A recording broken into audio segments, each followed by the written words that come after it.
What's up, RotoViz?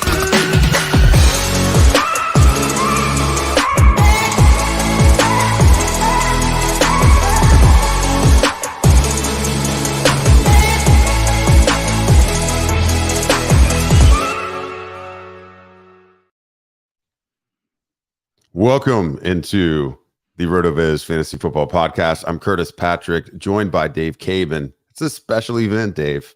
It's a special event, man. It's been a minute since we've done a live stream, and this is as good a reason as I can think of to do one. We are drafting an FFPC Main Event squad together tonight.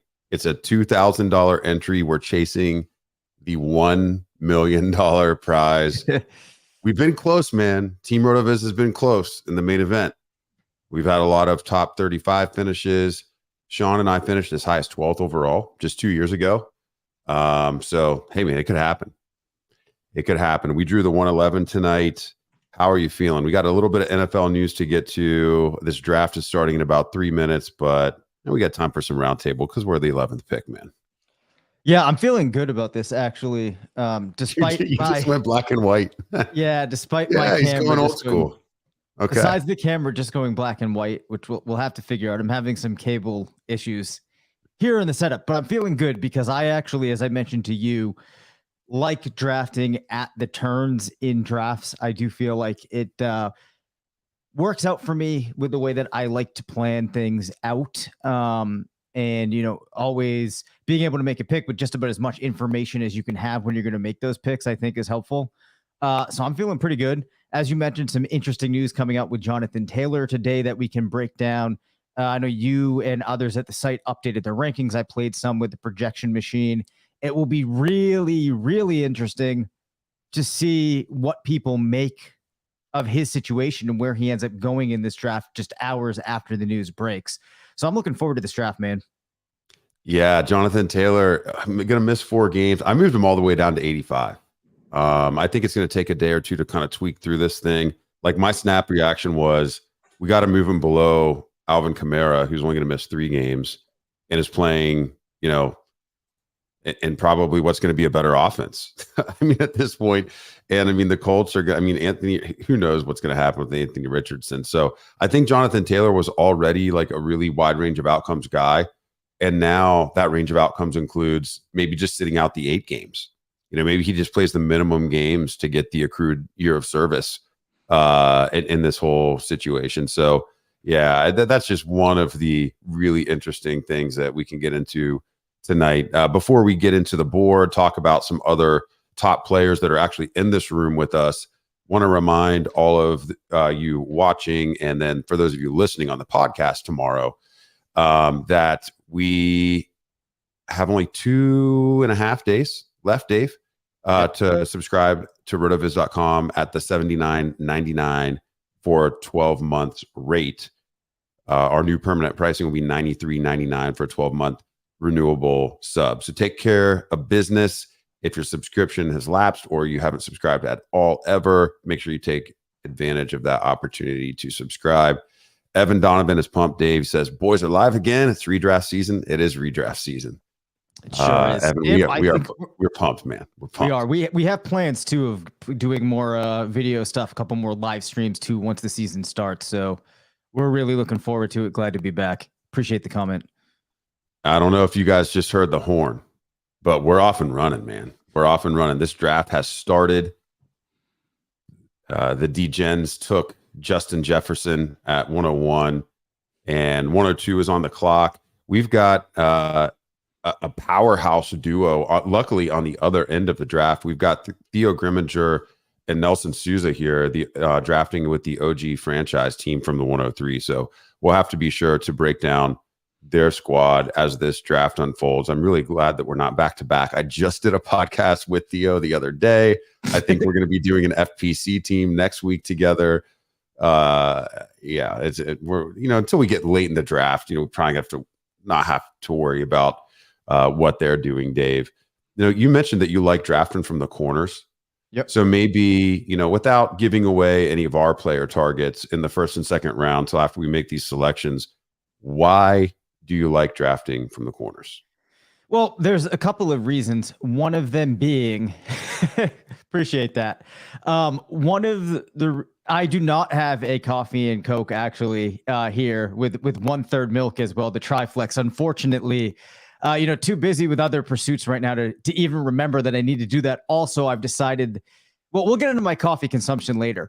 Why do I like the corners? One of the reasons is, Curtis, that it forces you to some extent not to play the game. You don't really have the option of waiting and seeing if a guy can come around. If you're at the 11, pretty much know that you need to make a path and go with it. So I like it in that regard because, as I said, you know that the information you have available at that time is pretty much all that you could have. So you got to go forth and make a decision with that. I also kind of like the opportunity, or I think it helps to contextualize your board when you're kind of thinking about players in groups of two.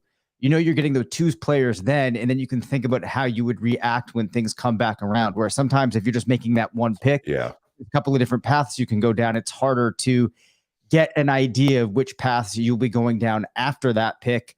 And I also think the final reason is you're able to think a little bit more about how the decisions that the owners or the managers make just a couple of picks before you might impact you, or if you make your pick and then there's 4 to 6 picks between, you have a little bit more of of an idea of how that might what might happen and how you might react. All right. Diego is absolutely mortified that the drink had milk in it too, Dave. Okay. So let's update the board here because we're a couple of picks away from our selection. Nothing too surprising here.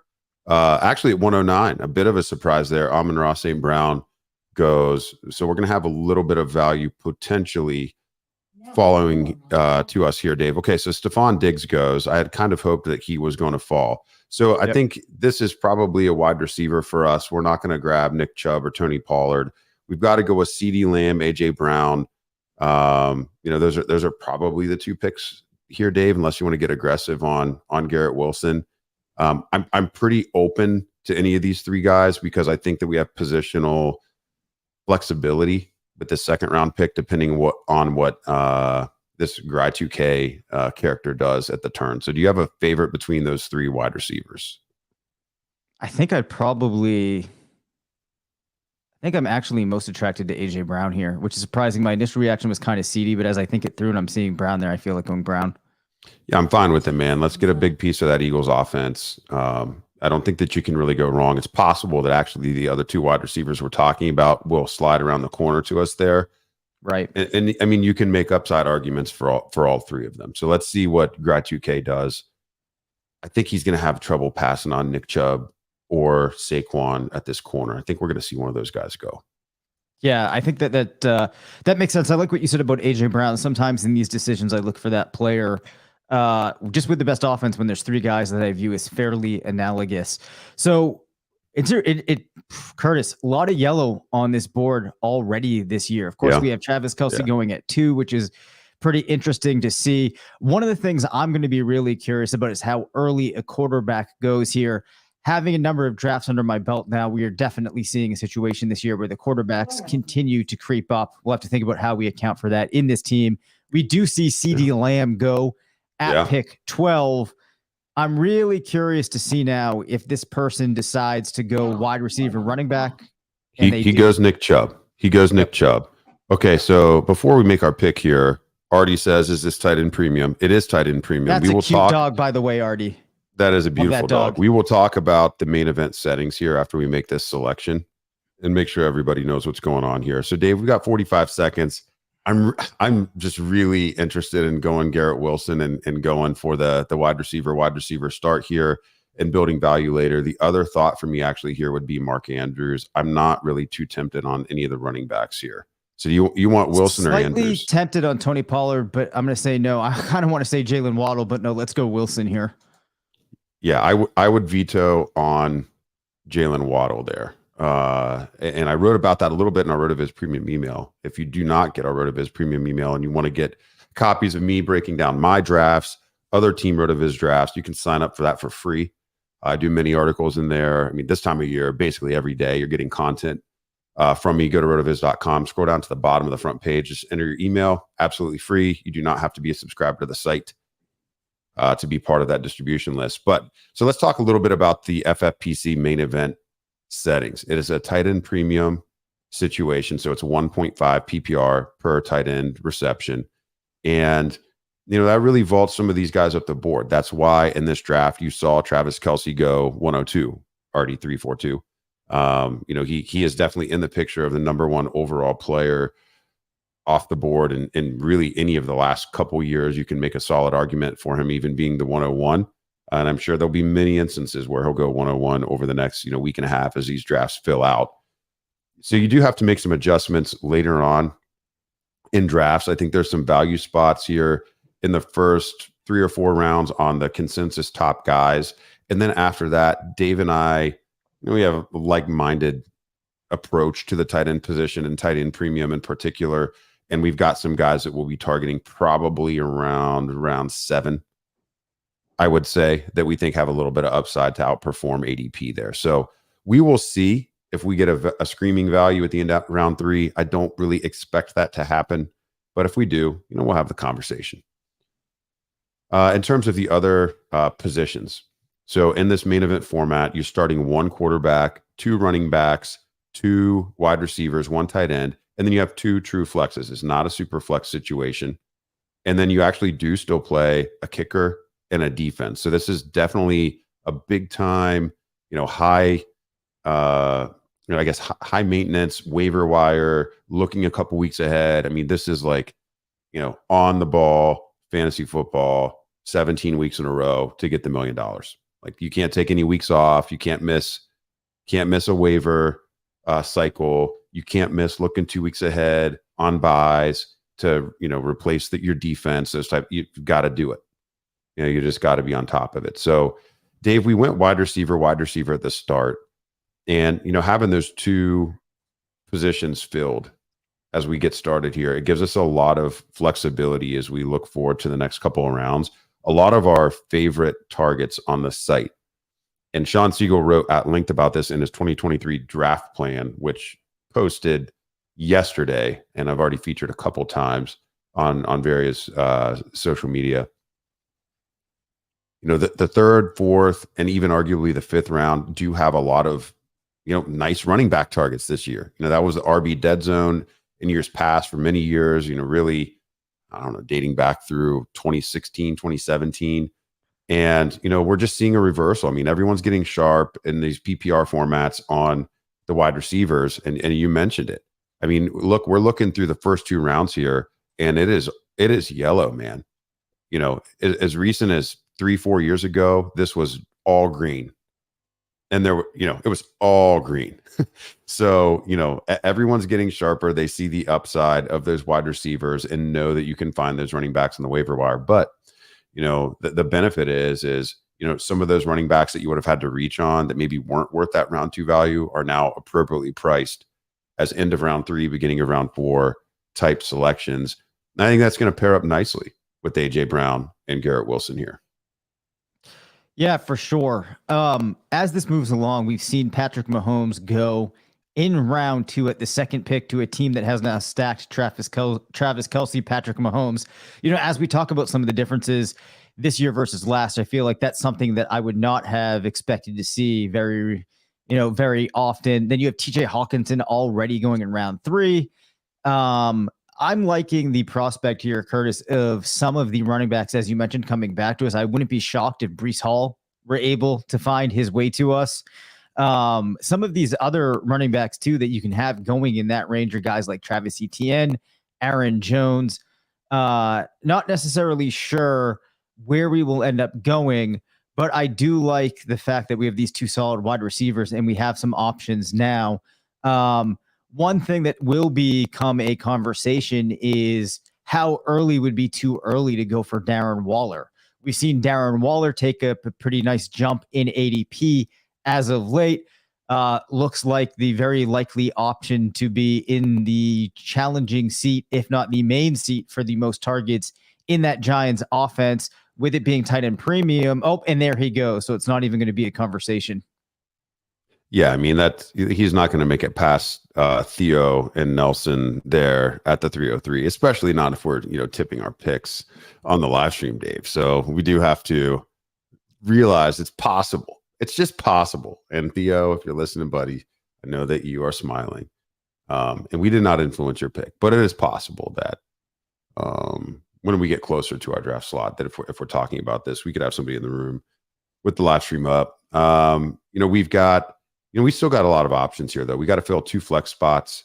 We can continue to hammer wide receiver, the high-end wide receivers, and then fill out our roster with running backs in a old school 0 RB, RotoViz type deal.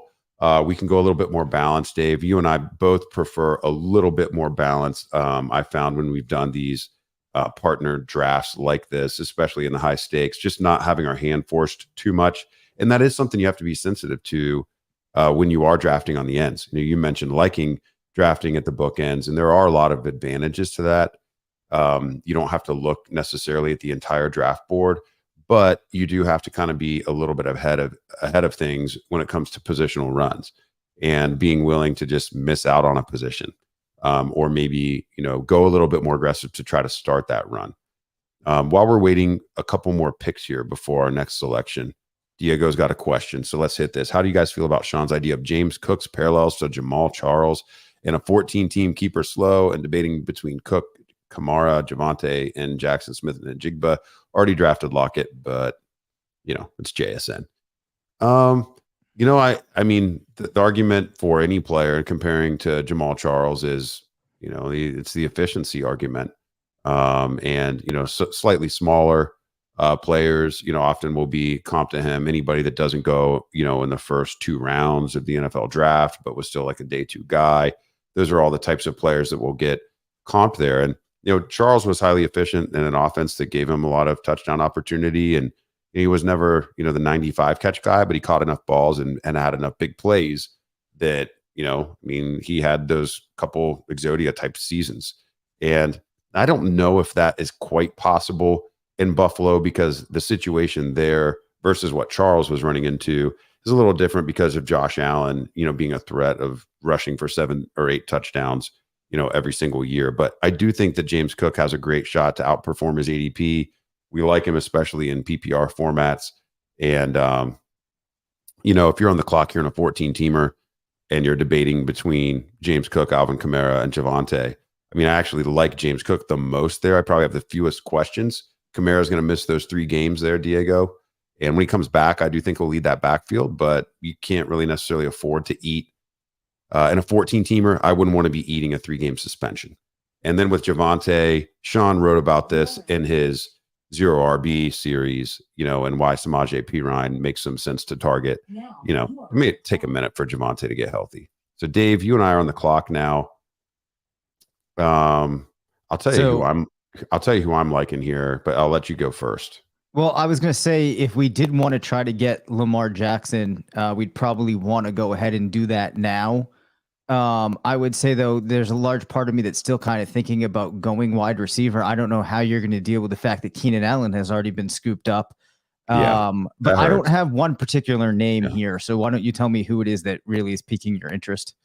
Yeah, I kind of want to take Travis Etienne here. He's a target for most of us at the site. And I think we could get a quarter. I think if we like Lamar, he could potentially make it back around to us. And there's also some wide receivers. There's more wide receivers that I like here than Etienne.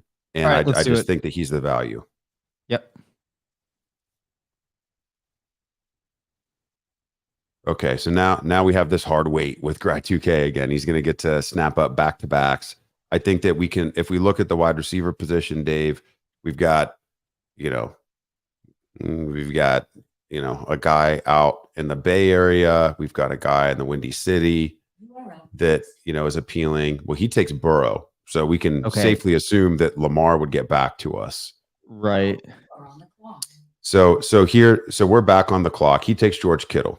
So I think for me, if we hadn't taken Garrett Wilson, Breece Hall would be a consideration. I don't really want to double stack that Jets offense in our first 4 rounds.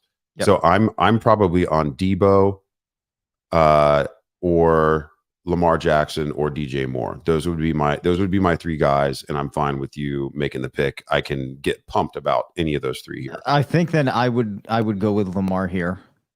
Dave wants Lamar. Give me a 5-second good argument on it.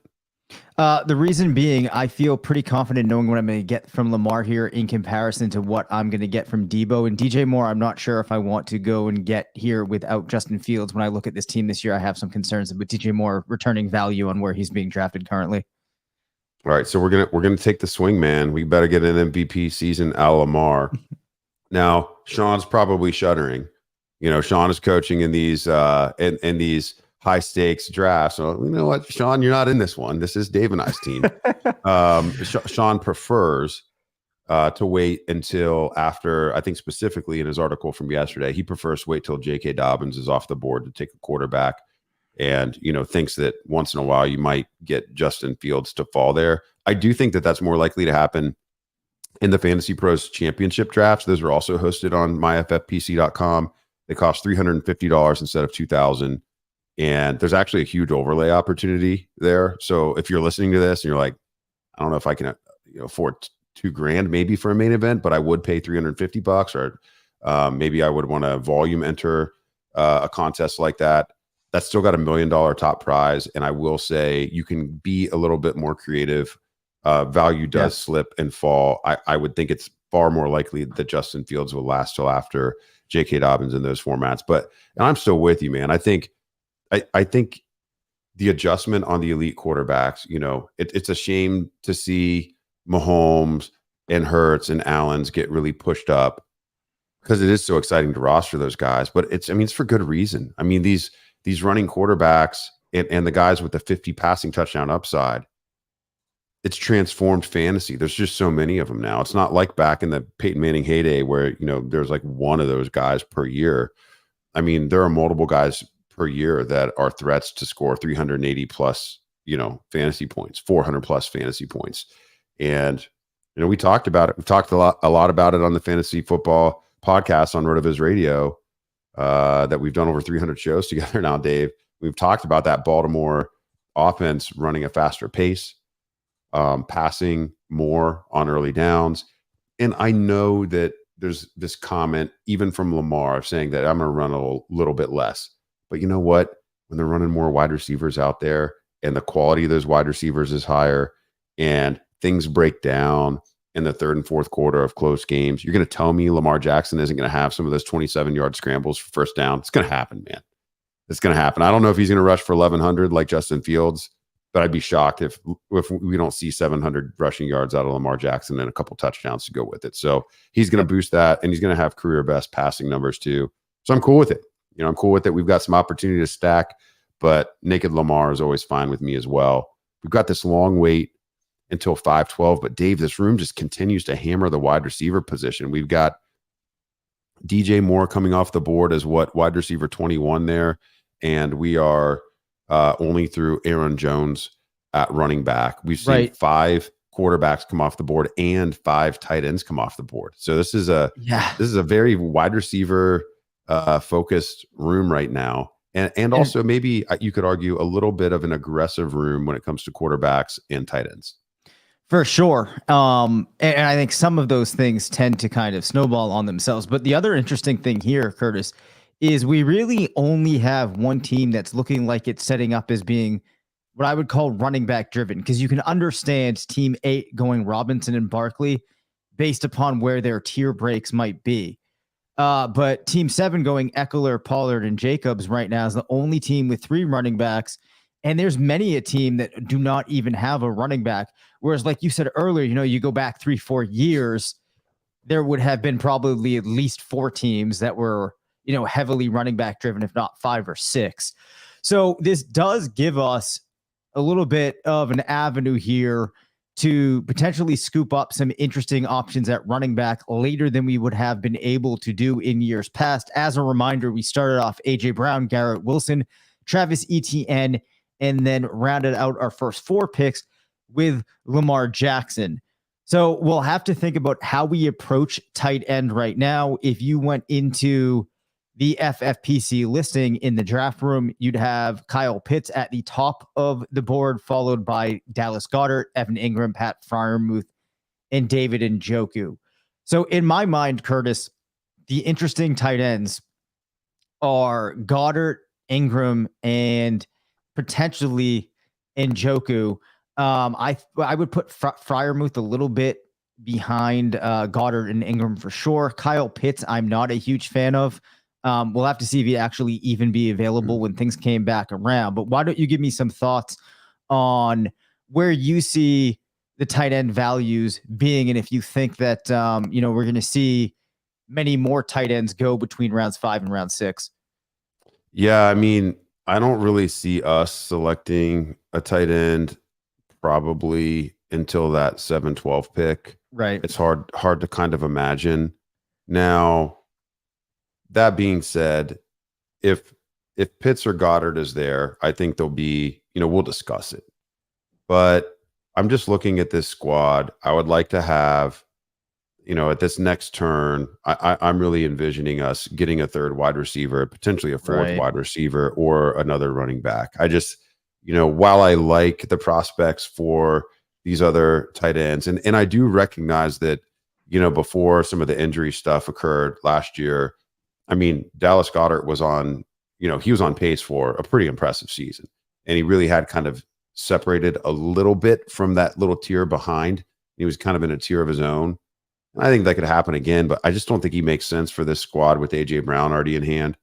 And, like I said, I would really like to focus at the wide receiver position and get one more guy before we fall off the table here. So there's a couple guys that we've got in our queue that I don't want to really tip yet, because there's quite a few picks left, and a couple of these teams are not wide receiver heavy yet.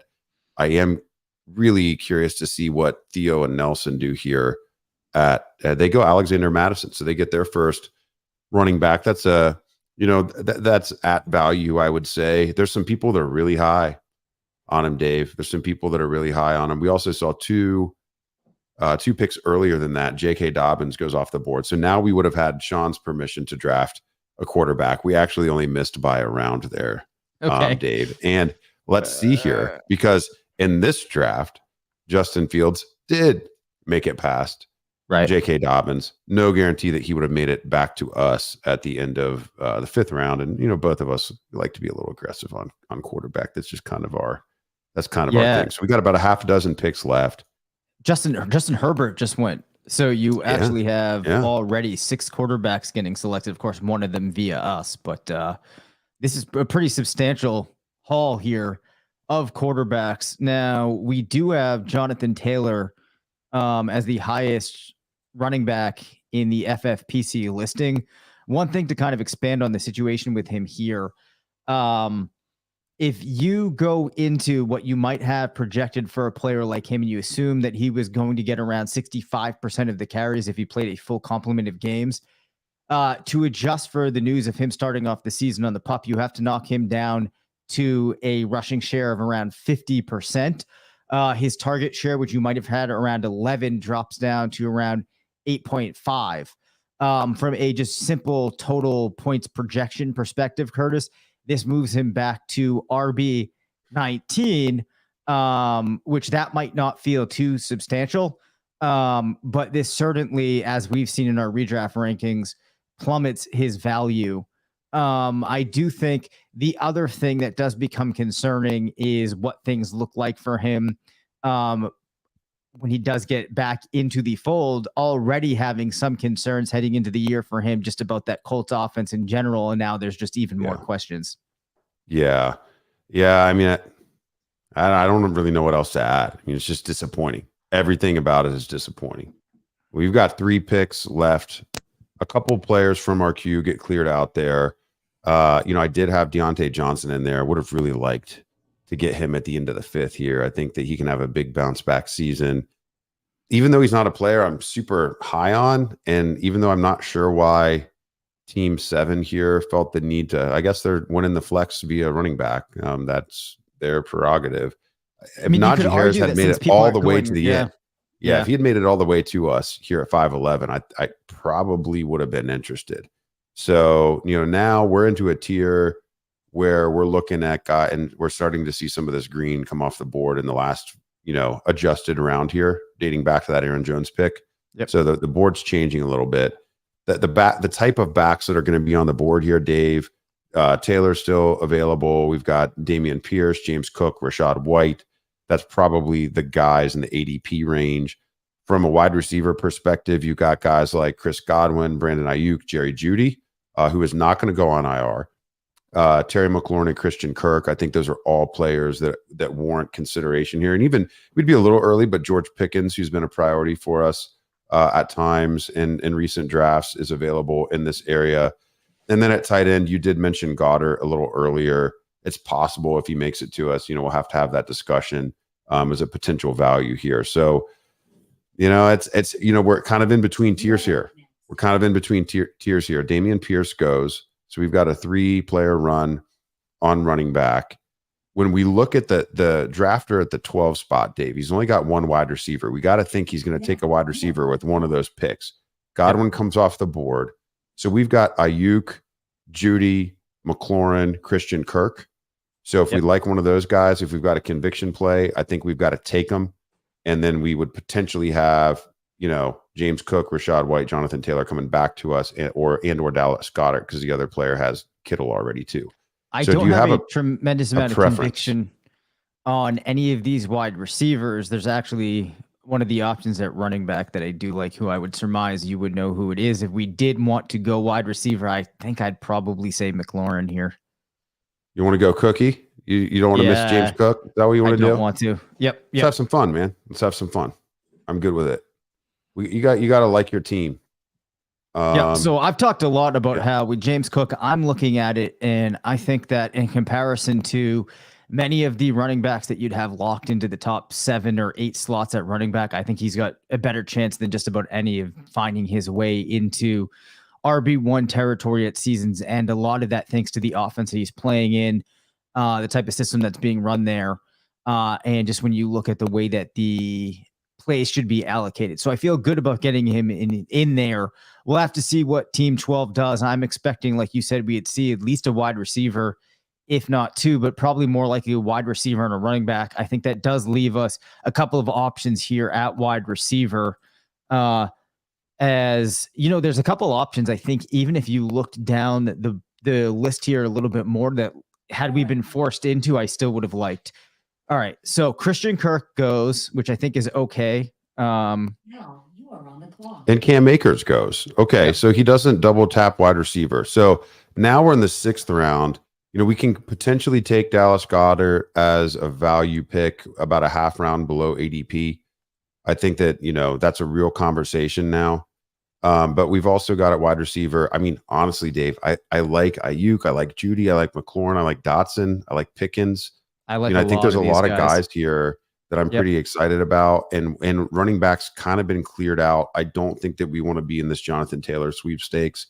Nope. So, it's Goddard versus, I think Jeudy probably has the highest upside of the guys that we're talking about if you can get past the injury, or we just get aggressive and go Jahan Dotson if you don't want to go with Ayuk.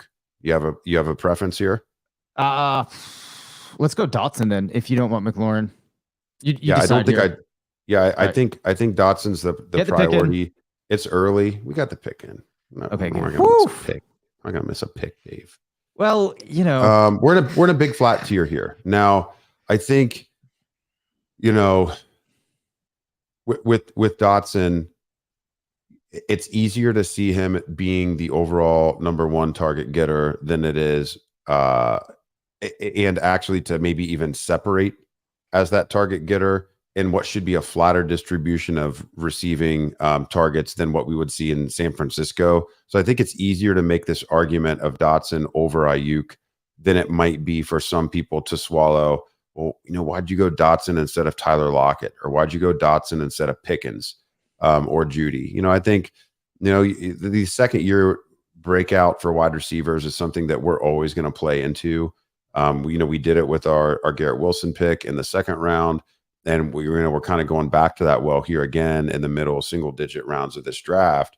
with Tyler Lockett, the threat of Jackson Smith and Najigba breaking out later in the year and really kind of, I guess, decompressing the distribution of targets is a real threat. And, with Judy and the Broncos, I think they're going to run the ball a little bit more. And there's also just this idea that, maybe Russ and Sutton are going to, create this chemistry that they can't really come back from once Judy does get that hamstring injury healthy, and how long will it take, and the soft tissue and Jerry Judy's injury history and lack of consistent production over the past couple of years. I feel like with all the information that we have on Judy, I'd almost rather, draft a guy we have a little less information on and Dotson. And I mean, all of the chemistry that we've seen between him and Sam Howell, who everyone at RotoViz is in love with. Sam Howell, by the way, that we're taking a shot there, so we're taking a shot. That's a draft. That is a draft pick for the $1 million there. It's aggressive, but he was never going to make it back to 7-11. So if you want him, you got to take him. For sure. And I think this is one of those you could dissect a million different ways. But the larger takeaway here is that we, in our minds, have Dotson in that group of wide receivers that it would make sense to select here. You can never be sure exactly how things are going to break. We like Dotson. We went ahead and got him. There are still now, if you look, Curtis, at the listing of wide receivers here, I feel like, there's a couple of players at all of the different pockets here that I'm pretty interested in. Oh, which yeah. is one of the reasons it could nice. Just be like the queue could easily be 11 wide receivers deep. I mean, sure. Those are going to be the guys we're excited about for sure. So I'm going to go ahead and load some in while you talk about, maybe without giving any names away, talking about some of these pockets, or maybe make sure that we mention all of the players instead of selecting just a couple. Yeah, well, so when things were to come back around, you see a couple of players, and I'm not sure when I say things come back around, how close to them being there they are. But I will say one of the things I look at, you have some guys on good offenses that are out there. You have guys like Gabe Davis, Brandon Cooks, Jordan Addison playing in some of these high-powered offenses. If you start to move down the board a little bit, you have sections where there's some players that are pretty young, like Treylon Burks, Romeo Dobbs, Quentin Johnson, Kadarius Toney, who, you can make an optimistic case for. As you continue down, you have some guys later on the board that we've talked a lot about, and then some veterans too. You got the Adam Thielens, the Tyler Boyds available later. I don't know if Zay Jones is something that you would consider in that veteran type of group at this point. Then, of course, you have players later on playing with good quarterbacks and offenses that you would expect to be solid, like Michael Gallup, Marcus Valdes-Scantling, Donovan Peoples-Jones, etc. And with the thought in mind here that we've got that quarterback out of the way, that we're feeling pretty good with the two running backs that we have, I think, we have a lot of pass now where you can sprinkle some of these guys in. And the other thing that I like, Curtis, is we're still pretty young here at wide receiver, which I think does give us some upside here. I generally prefer to be young at wide receiver, in comparison to relying on these older veteran type of players, especially in a tournament like this. Well, then you won't like the Fantasy Pros Championship team that I started earlier today, because I went Cooper Kupp from the 106 and followed with Devontae Adams from the 27. But I feel like those were values in both spots. But that's the total opposite of what we've done here. Our average wide receiver age is what, like 23.1 or something for the squad. So maybe we'll have a chance to push that up a little bit, make ourselves feel a little bit less old. But yeah, I mean, we've got a balanced roster here, and we can kind of do whatever we want to do. We've had some great articles on the site lately around scooping up ADP value. We'll want to make sure that we don't take a value just for its own sake, that it fits within the context of our roster. But we're really in an optimal position here. We've gotten some of the priority targets that Sean has written about. We've got some of our favorite plays, and we've stuck to that balanced build that Dave and I tend to prefer. Now, sometimes you can't build in a balanced way, and you do, the zero RB thing. And, looking at this board, for us to kind of really truly go in a zero RB direction. I think if we looked back at round 3, Dave, it would have been taking Deebo Samuel at 311 instead of Travis Etienne. That would have put us on that zero RB path if we had done that. Now, the other thing you can do, and we weren't really in a spot to do this from the 111 because we didn't feel comfortable taking Nick Chubb. Dave did mention Tony Pollard there. That's just a little earlier than I'm comfortable with. But let's say we'd drawn, the 1-3, 1-4, 1-7, 1-8, something like that in this draft. We could have gone the hero RB direction. And, it's one thing to say, I'm just going to draft one of those elite guys. But what are you going to do after that? Dave and I have done a lot of research with our RotoViz tools on optimal roster construction with these various strategies. And I actually published earlier this week a hero RB draft guide.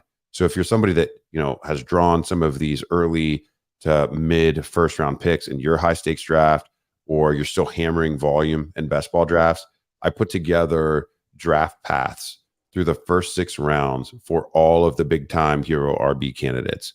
I told you exactly how you want to mix these positions together to increase and boost your win rates. And you can actually, you want to play some other tournaments. You want to play the underdog Best Ball Mania 4. This particular construction that I've shared in there. And I'll tell you exactly who you should be targeting through the first 6 rounds, depending on which running back you drafted in the first. You're going to outperform expectations based off of over 80,000 drafts that I analyzed the last 2 years. You would outperform expectations in terms of advance rate to the playoffs in Best Ball Mania. You would outperform expectations advancing to the semifinals in Underdog Best Ball Mania, and also finals advance rate. So you can really hit that triple aim of not only getting a team through to get paid, but getting through to the final round above expectation and all of those. So check that out on the website. We'll plug some of Dave's auction work here a little bit later in the draft. But Dave, we got to start getting ready for this 7-11 pick. Over the last half round, things are starting to slow down. I think owners are starting to see, what's the path forward for their team. We see Jonathan Taylor finally come off the board there at 7-3. Theo and Nelson taking that risk on him. I think it makes sense. They waited till round 5 for Alexander Madison. Now they take Taylor. I don't know. Again, in these drafts, you got to make some picks that you're making for $1 million. Anybody can just go on auto pick or be a ADP slave. They took a risk. We took a risk going early by a round on Jahan Dotson to make sure we had him in the mix with this particular roster. They took a risk on Jonathan Taylor there. We'll see if it pays off.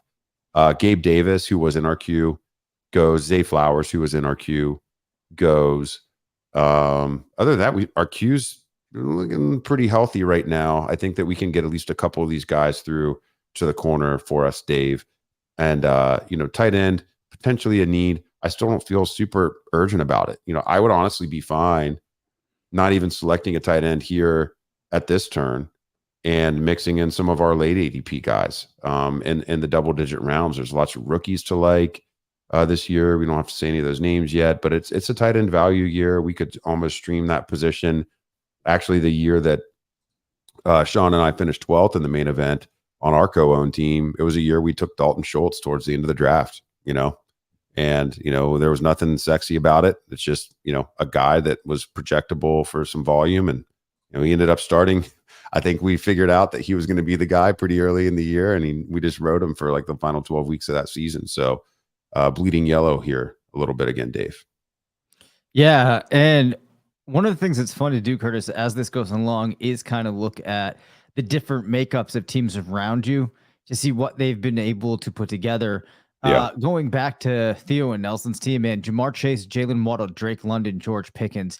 I really like that balance of wide receivers for them. Of course, AJ Brown, Garrett Wilson, Jahan Dotson, we really like too.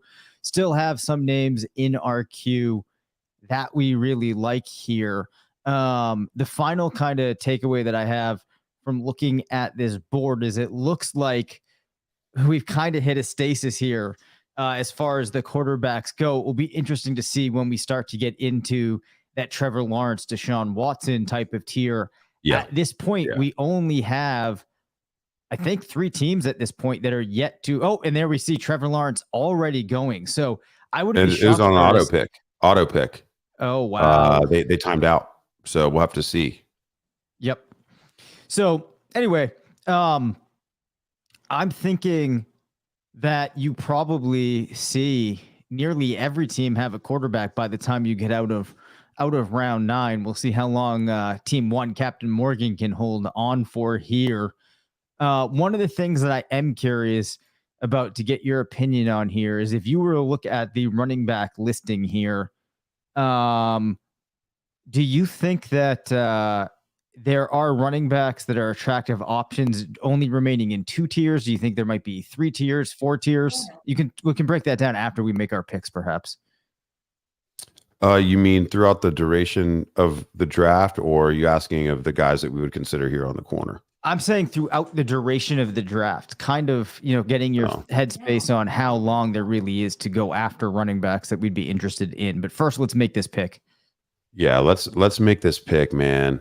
Again, looking at what's going on at the corner, I think they're going to take at least one wide receiver. But Dave, I said, hey, maybe at the 7-11 we would take a tight end. I would be fine grabbing Evan Ingram here. However, we could take the chance that, with George Kittle already in hand, Evan Ingram doesn't go and makes it back around. So with that being said, if you wanted to go either Brandon Cooks or DeAndre Swift here, I would be fine with one of those guys. I actually prefer Ingram here over those other 2 players. Some of that has to do with positional scarcity. Some of that has to do with just how strongly I feel about Evan Ingram having a nice year for Jacksonville this year. You don't have to talk me into it. I mean, we've been aggressive on Ingram all along, and I love having him on this squad. I mean, they just gave him the bag for sure, and it doesn't automatically hurt him. The one reason to maybe not be as pumped about it is, you're starting him on a team where you've got Travis Etienne in that offense as well. But, we're making Dave and I are kind of investing in that Jags offense like they're going to become, the Florida version of the Cincinnati Bengals. So, there's going to be plenty for everyone to go around. I think that Zay Jones is probably the casualty there, with Calvin Ridley taking, probably all of that work, or potentially even bumping Christian Kirk down to that workload, and then, kind of usurping him. So Dalvin Cook goes here to grad 2K. Let's see. I mean, he's liking these running backs. Is he going to go wide receiver here?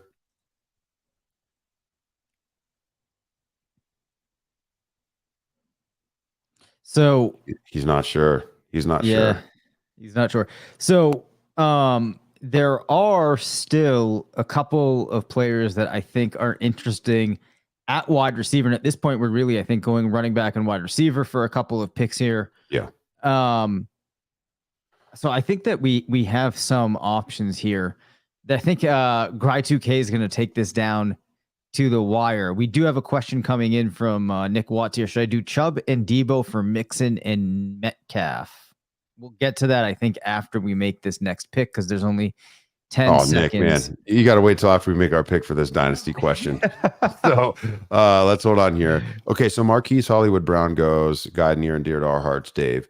Yep. So yeah, I mean, it still comes back to those same 2 guys that I had mentioned. It'd be Brandon Cooks or it would be Brandon Cooks or DeAndre Swift for me here. Swift, I just think, has such a huge potential hammering upside. When I look at the wide receivers available that could make it back to us at that next level, I actually could see us double tapping wide receiver the next time around. And I'm getting a little bit less intrigued by the running backs in that area. I think this might be the last chance we have to make a big swing here at this position.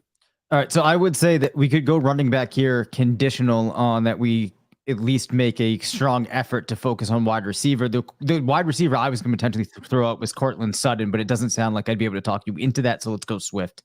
Yeah, let's go Swift. I really like, is there a more Rotovizian trio of running backs that we could have through 8 rounds with Travis Etienne, James Cook, and DeAndre Swift? We've spaced them out. We've spaced out the investments. I mean, I just really, really like it. I mean, these are all 3 guys that are going to be involved in the passing game, and they're guys that play on awesome offenses that are going to score a lot of touchdowns. and they're efficiency king. These are 3 efficiency kings, man. So I'm pretty pumped about it. And I don't feel a lot of conviction that we need to come back to this position for a little bit. Right. We've actually filled our non-kicker, non-defense pieces of our starting lineup, and we can start to build out that bench depth. If you are following along, let us know what you think about our draft. What team do you like the best so far? Are you on team Curtis and Dave, or is there a team on this board that you like better? Who do you think our biggest competition is going to be? While you are thinking of that and get your comments in, let's get back to Nick's question. What should I do? Or should I do Nick Chubb and Deebo Samuel for Joe Mixon and DK Metcalf? This is one of those deals where I'm like not sure, why either guy would do it. Right. It's just it's a 2 for 2. But I say it's like not really a 2 for 2. I really view it as who you prefer, Deebo or Metcalf. Yeah, I mean, and it's, to me, I mean, that's almost a coin flip. I mean, they're both guys that depend on what you're trying to do this year too. Like if you're trying to make a push this year and you view any of those guys as an outlier to the rest. I think the high score from these are all prime age guys at their positions. Actually, Chubb and Mixon past their prime in terms of age. Deebo and DK both at prime age. Every single player in this deal is going to lose dynasty value moving forward. But I do think Chubb is a high scorer, and I'm not sure anyone else is, materially below the others. I actually like your Chubb and Deebo side, so I would probably just hold here. Yeah, that's what I was. That's where I was going to end up as well. So I think that's kind of one of those interesting ones, but sometimes you got to be careful not to make a trade just for the sake of making a trade. Wow, yeah, Curtis. It's fun to trade, though, man. It's fun to trade. Yeah. Dalton Kincaid is off the board to Team 5. Wow. At the 8-8.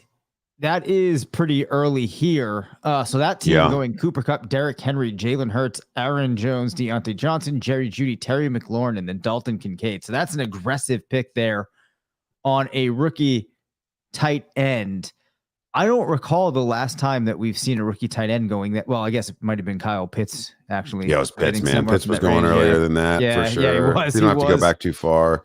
I like Kincaid. I mean, I don't think that he would have realistically made it back to us. If we had somehow gotten sniped on Ingram, if we had waited until that 8-2 pick to go tight end, he would have been, a bailout option. But, probably I would have been crossing my fingers that he would have made it to 9-11, which, in the main event, people are going to take some swings. Again, you're not playing to make the playoffs here.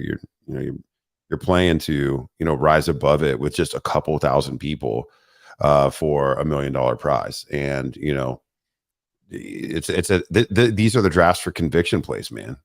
They are drafts for conviction plays. Okay, so we actually have some feedback on our draft so far. Cobra Kai says, I would have rather you guys had gone Tony Pollard over Garrett Wilson and Pickens or Ayuk over James Cook, but I'm biased. I have over 50% Pollard in best ball, and I understand this is managed, not best ball. Yeah, that's a big number, man. That's a big number. I've got some really high numbers, particularly on DraftKings. I think James Cook is my biggest DraftKings exposure at running back at like 44%, which is nuts through 100 plus drafts so far. 50%. Those are big numbers. Those rival my Rashad Penny numbers from a couple years ago. So 50% early in drafts is crazy. So you must have like Pollard as like your 105 overall or something, and you're just taking him at every spot in the back half of the first. So I applaud the conviction.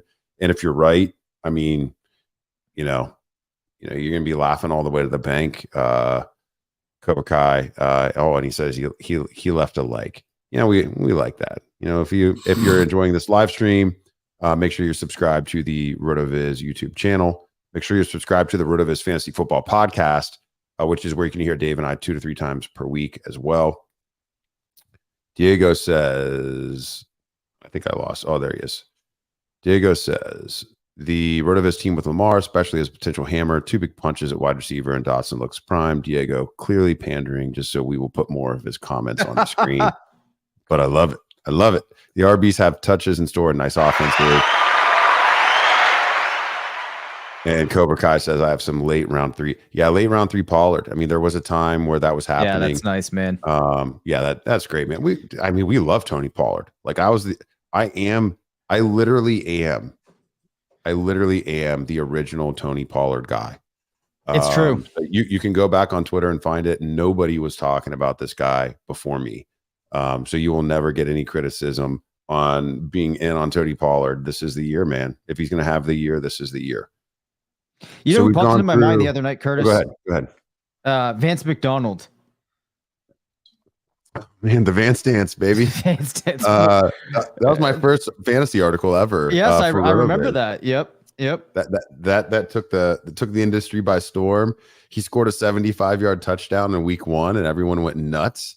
And then the rails fell off from there. But it looked like it was going to be one of the great all-time like round 16 calls, and we drove him up the board a couple of rounds after being a no-name. That was pretty fun. Those are my early days with the site. We've got to run on 3 of Sean's 0 RB targets to start round 9, Dave. So if you are a RotoViz follower on social media, if you listen to our podcasts or you're subscribed to the site, everyone in any of those categories knows about Sean Siegel's 0 RB countdown that he does every year. And Jalen Warren, Brian Robinson, Zach Charbonnet all on that list this year. And we've got a big run on green to start round 9. Dave, when I look at our DeAndre Swift pick there in round 8, and then I look at what is being drafted in round 9, I feel so much validation that we made the right call there. Yeah, absolutely. I mean, I think looking ahead there was one of the things that pushed me to agree with you that was the spot to go with Swift. Some of the running backs that we have talked about liking that follow behind him are guys like Antonio Gibson.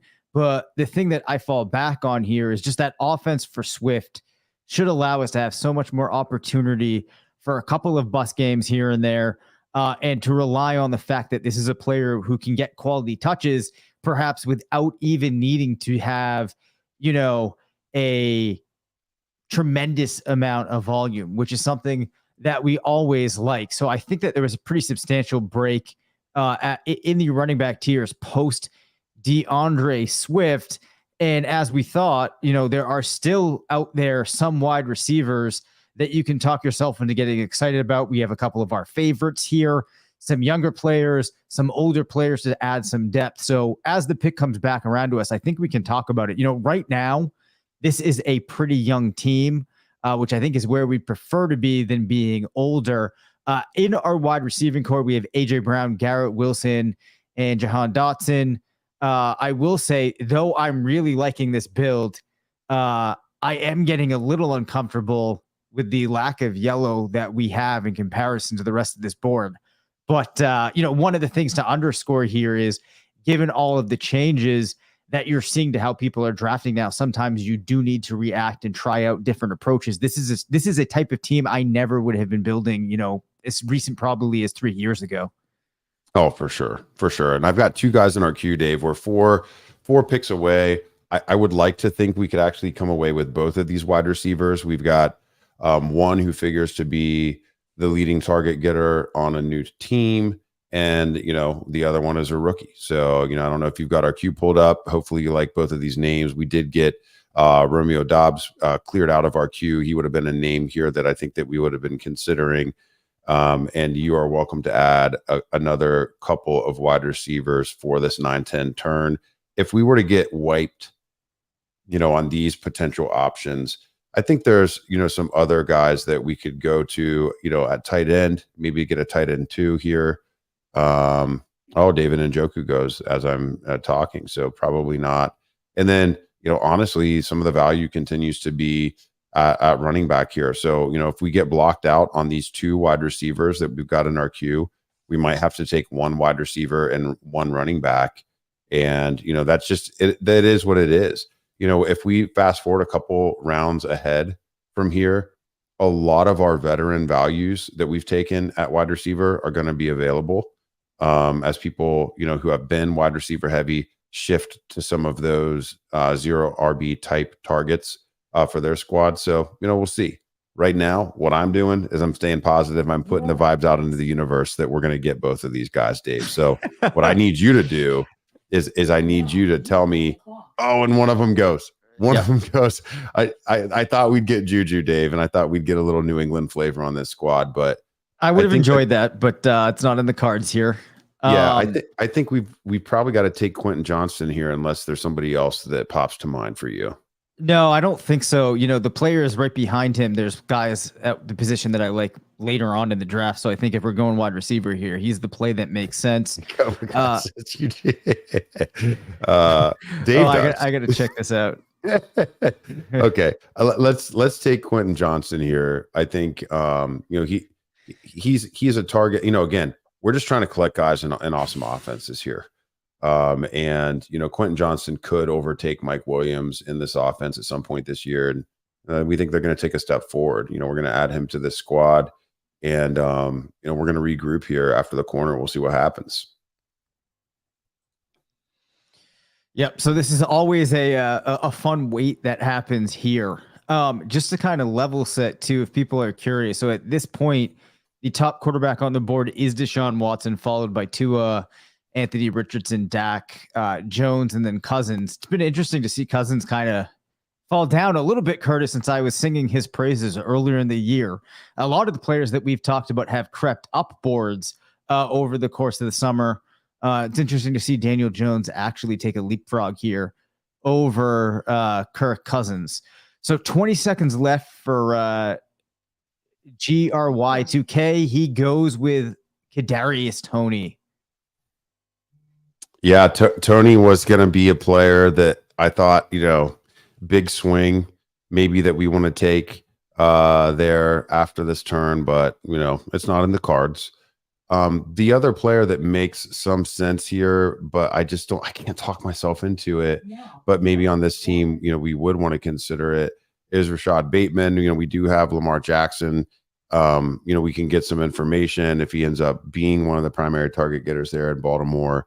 We don't have to start him with the depth we already have, but if he were to break out, we would have that option. If we look at the running back position, we do have A.J. Dillon and Samaje Perine, who are both values at this point in the draft.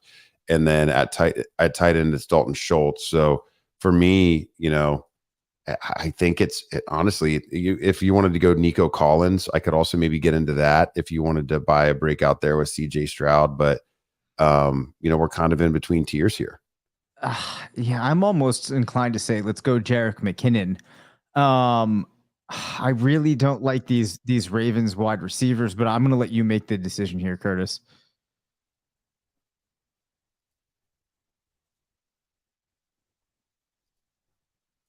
We'll stick to the high end offenses there. Woo! Nice. He puts in McKinnon. Yeah.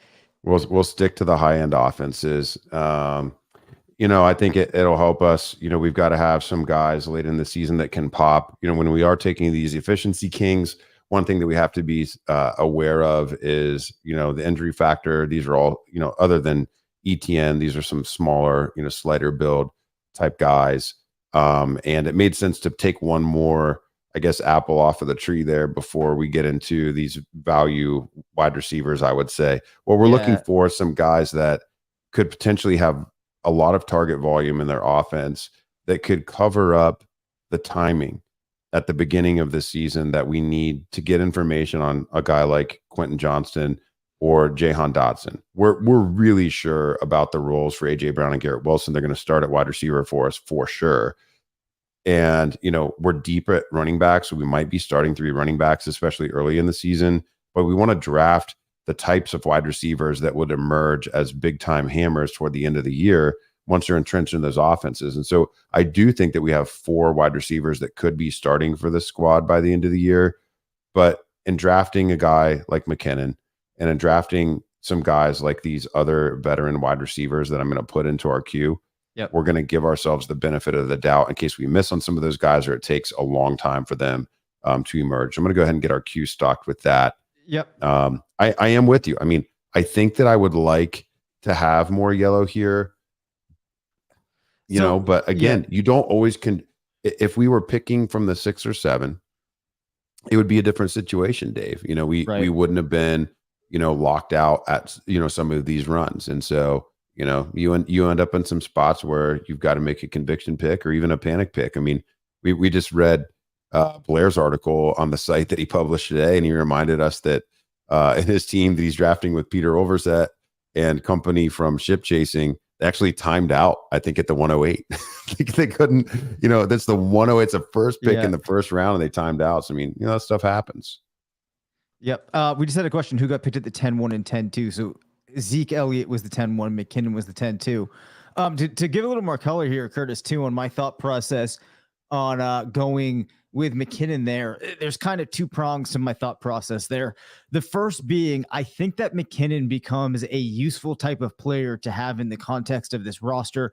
I think it's definitely possible that we have a couple of weeks where we need to use him as a fill-in at running back, playing on that solid offense. You can trust him a little bit more than some other options that you might have to take a swing on later.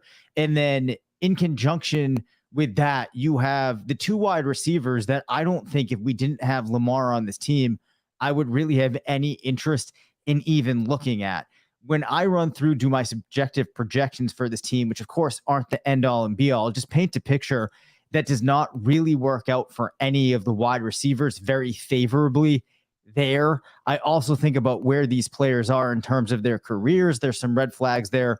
So I'm not going to go ahead and make that type of pick just to fill out wide receiver there when there's more utility at another position.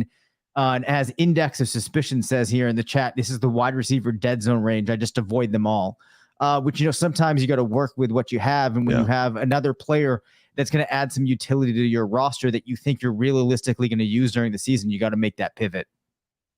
Yeah, I think that's a fair comment.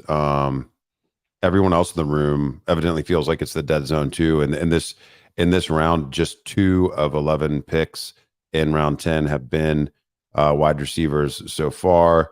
The people demanded Bateman.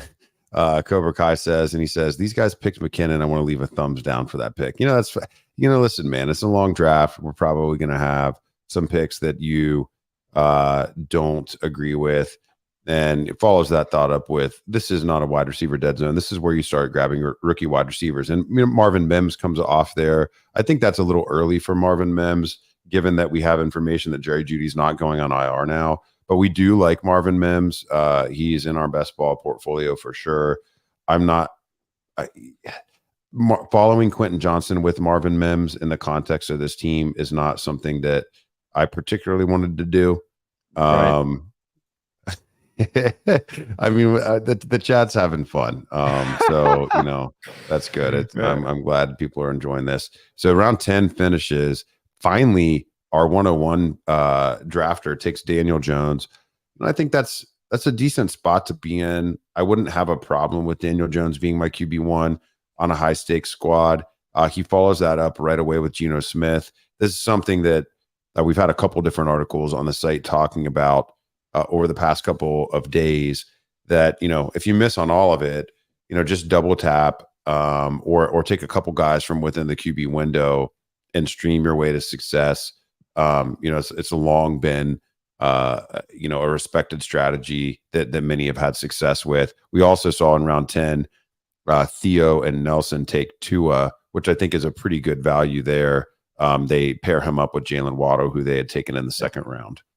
One of the interesting things, Curtis, this year that I've noticed with quarterbacks is you have a lot of solid quarterbacks that have week 13, and they're players that you might draft in the same range. Week 13 is their bye. Now, it doesn't matter too much in a tournament like this, but for best ball, it creates some really interesting situations because you have Lamar Jackson, Josh Allen, Kirk Cousins, and Daniel Jones all with week 13 buys, which creates an interesting challenge, I think, for some people while they're putting together their best ball teams. But yeah, I like that Daniel Jones, Geno Smith back to back. A lot of interesting constructions, a lot of different ones, Curtis. That's the thing I really keep focusing on. It might be because I haven't been in too many FFPC drafts this year, but I feel like I was used to seeing a lot more of like a uniform type of flow here. So it's fun to see how things are playing out this year. No, these are the conviction players, man. I mean, listen, it is very difficult to take down a big time basketball tournament, especially you're talking hundreds of thousands of entries versus thousands of entries. And it's tough. You got to be creative. You got to be strategic. The FFPC Main Event, this is the premier high stakes fantasy event. The people that are, there might be a couple, handful of people that literally just have the stacks to throw around to enter this thing. But most of the people that play this, these are people that have, their own opinions, their own process, and they're not afraid to throw it around. This is, you're getting in the ring and slugging it out with people that have, their own informed, position on all these different players. Index of Suspicion is my new favorite person in the chat. It's not that it's a competition, but he's having some fun. Oh my gosh. Roshan Johnson goes there. He's also on Sean's 0 RB list. And I think it's an interesting pick for a team that's, that Theo and Nelson team. They've got Madison penciled in there as their RB1. They've got to string something together for their RB2 while they're waiting on JT to come back. So I expect them to take a lot of green. They're basically building like a modified hero RB squad on the premise that Alexander Madison will be bankable every week. So, it's, you got to draft like you're right after that point. And so, they continue to take a couple wide receivers. They didn't panic and start, bleeding green, after that. So I think that, made a lot of sense. As we get into the middle of the 11th round, Dave, just actually one wide receiver taken in the last 12 picks now. Wow, that's wild. That wide receiver dead zone comment may have been spot on. But what it does mean is, depending on what happens, over the next couple of picks, I think that we get back into a spot where we do have not only some veterans that we would be interested in, but I think there's a younger player in an offense that's, maybe not going to be a premier one, but it's an offense that's, in a bit of a change state. It's the team's wide receiver 1.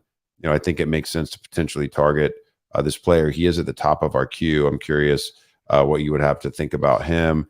And there's, a couple of other favorites that we've got in there. I had to just put them in, but the guy that you're talking about, is a player that I know I have mentioned some affection for in the past. So he certainly becomes interesting to me. Yes, for sure. Hey, can I pivot here from wide receiver talk just from 1 second as I'm looking at the running back list? So Josh Jacobs and the Raiders coming to terms. Behind Jacobs in Las Vegas, is there any running back there that you're looking at as the type of player that you're getting on your teams later? We have not really talked at all about any of the guys behind Jacobs in that offense this year, so I'm just kind of curious. Yeah, it's Zamir is who you're thinking of, but he hasn't been a big target for me.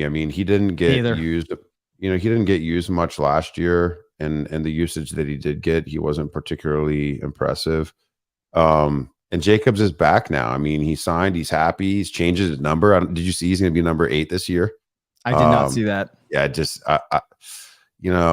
Jimmy G's there. I think the team's probably going to be a little bit better than everyone, thinks. I don't think Garoppolo is necessarily a big downgrade from Carr. The team's going to be competitive. I think they're going to ride Jacobs again. White probably gets more touches than he got last year, just because it's very difficult for running backs to have back-to-back years that aren't named Derrick Henry, like the year that Jacobs had last year. But I think there's a lot of other teams that I would even potentially want the RB3 for before I would want the Vegas RB2. Yep, agreed.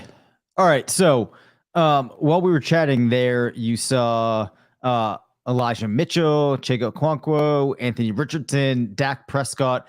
So we have another team kind of pairing up 2 of the quarterback options later, with this team going Deshaun Watson, followed by Dak Prescott. Then we have Cole Kmet going off the board, and we are 2 picks away, Curtis. Yeah, we got a little run on tight end in this round, and Juwan Johnson, I like that name a lot. He was in among the top handful of tight ends and receiving touchdowns last season. And, I know we saw Jimmy Graham still in the NFL, back in the NFL, I guess, back in New Orleans. making contested catches like he always did. But I think Juwan Johnson's a pretty impressive player. So Dave Caban and Curtis Patrick special. Rashad Penny goes there at 11-10. I mean, I'm not gonna lie, man. I was kind of tempted to add him to this team. Yeah, I'm tempted to draft him anyway. We don't stack need him with Swift. Yeah. You want to take Nico Collins here? I think it's a swing that makes some sense here. Let's go Nico Collins. Yeah.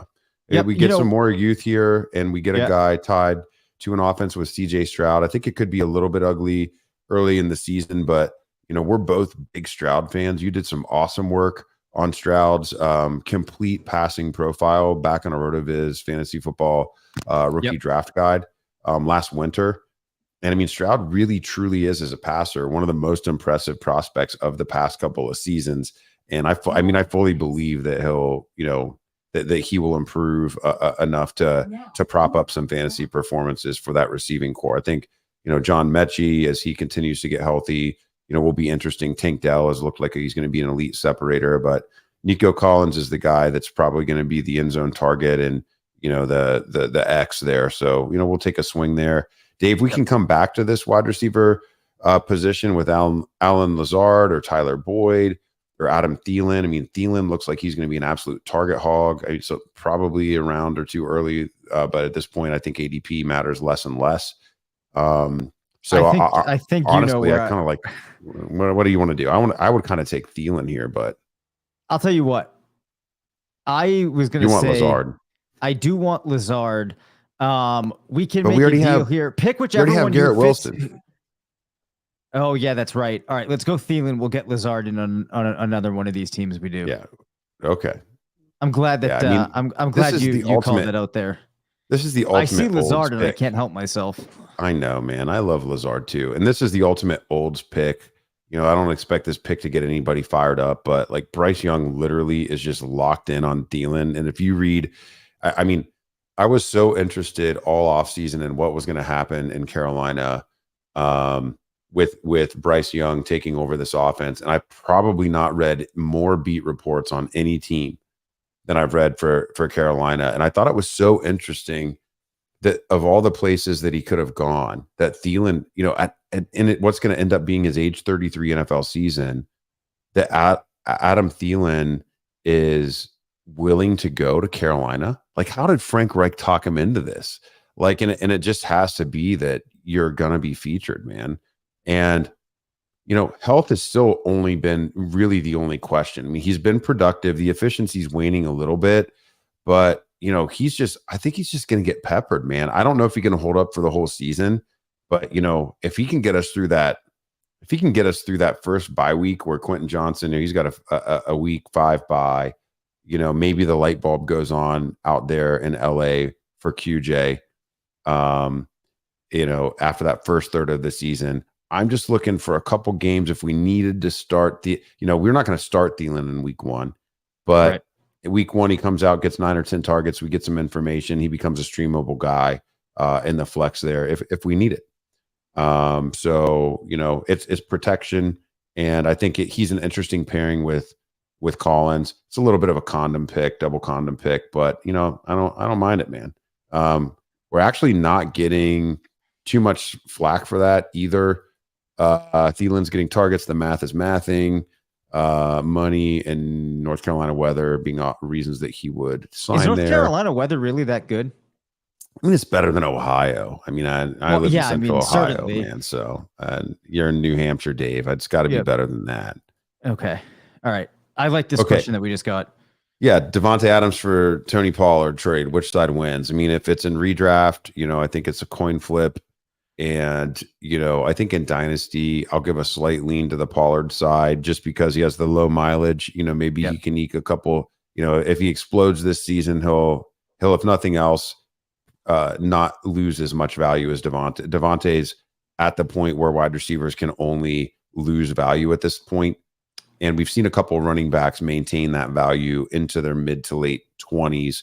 Nick Chubb, who we talked about a little bit earlier, is a perfect case study for that. Oh, he clarifies redraft full PPR. I mean, it just comes down to team context, man. I don't think Personally, I'm not taking Pollard or Devontae in the first round. I think they're both second round picks, and beauty's in the eye of the beholder. I think if it's a mandatory start 3 wide receiver squad, I think you can make an argument that Devontae Adams would be the priority. If it's like a 1-2-2-1 with 2 flexes, then truly it's 6 in one hand, half a dozen in the other. Yep. So, ooh, wow, Curtis. We saw Van Jefferson followed by Alan Lazard 2 picks later, which is a bit of a bummer. But I guess seeing as they're my 2 most rostered players at the position, I can live with it. Yeah, Dave, I gotta admit, man, I just opened my DraftKings Best Ball app. I'm on the clock times 26. All right, so I will buffer. I'm going to sprinkle in some picks. I need you to cover what's happened over the last half round, so I can at least make the ones that are going to time out. So a couple of interesting picks. So after us, you do see a lot of wide receivers going. You have Jacoby Myers, Van Jefferson, OBJ, Alan Lazard, Rashee Rice for the Chiefs. Luke Musgrave, though, goes to the team that selected Juwan Johnson. So trying to pair up a couple of tight ends there to make up for not going for one of the elite guys earlier on. We also saw Jake Ferguson, then Kendre Miller and Tyler Algier, followed by Raheem Mostert. Now, the Miami backfield is one that's been particularly interesting. You and I have both talked about our like for Mostert and Jeff Wilson. We've talked about how Jeff Wilson looks like the differentiated player when you add in the rookie this year. I do find that Mostert pick pretty interesting. So team 1 with J.K. Dobbins, David Montgomery, Jalen Warren, Raheem Mostert, putting together an interesting back end stable of running backs there. As you look at the listings of players available at running back, you do see a chain followed by Damian Harris, Jeff Wilson, Zamir White, Hubbard, Singletary, Ty Chandler, Jerome Ford, guys like that available at running back. At tight end, Greg Dulcich, Irv Smith, Tyler Conklin, Hunter Henry hanging out there, I think is an interesting tight end 2 for many drafters, followed by Hayden Hurst, Isaiah Likely. But if we continue to look at wide receiver, you're now in a range of players like Zay Jones, Tyler Boyd, Jonathan Mingo, Darnell Mooney, Rondale Moore, Jaden Reed, Isaiah Hodgins, KJ Osborne, and then this mixture of giant wide receivers starts getting into the conversation. I see some other interesting names out there still around, like Curtis Samuel, Donovan Peoples-Jones, Marquez Valdez-Scantling. So we might be able to add a couple more players that give a little bit of a veteran presence to this wide receiver core. As things have moved along, we saw Damian Harris and Devin Achane get taken here. Now in the chat, there's the mention of Tank Bigsby, and he was a player that you talked a lot about, Curtis. Did he already get selected in this draft? Yeah, he went back in round 9. Yep. Yeah, he went back in round 9, which I think is, spot on. If you look at the players that came after him, you could argue that, maybe Samaje Perine, or AJ Dillon, maybe could have been taken before him. But, he went right after Zach Charbonnet, Brian Robinson, Jalen Warren. It feels super appropriate. It's other guys. And, I guess Robinson maybe doesn't fit that profile. He more of a 1A there for the Commanders. The rest of those guys are all the number 2s in their offenses, and would be their value is not necessarily standalone in nature. It's more that they would have big upside if something were to go wrong with the starter. So, Bigsby unfortunately fumbled a carry from inside the 5 the other night. That ETN later punched in, but he's looked really good each time he's touched the ball this offseason. I think the team invested a day 2 pick in him for a reason, and I do expect that he'll have some games. I don't know if you'll be able to pick when you want to start him. I think the Jags are going to score a lot of points every single week, but man, if ETN were to go down, which would be disastrous for us, Dave, because we invested in ETN in this draft, but if ETN were to go down, I think Bigsby, he would certainly be a pretty bona fide, RB2 in fantasy. this year. Man, we are seeing so many running backs come Yeah, off so the we saw board. all three Miami running backs go within what's that, like 5 picks of each other, which is pretty wild. We see Evan Hell there Wow. trying to make up for Jonathan Taylor when he's gone drafted by the Jonathan Taylor team. Kareem Hunt, still unrostered by an NFL team at this point, gets selected, followed by Chuba Hubbard, Rondale Moore, Greg Dulcich. So we are almost back on the clock here, Curtis. If we do a quick appraisal here of other positions, if we were interested in adding another quarterback, Kirk Cousins is still there. Of course, same bye week as I'd mentioned, as Lamar Jackson. At tight end, it's like Irv Smith, Tyler Conklin, Hunter Henry. I'm still thinking that we lean toward wide receiver here.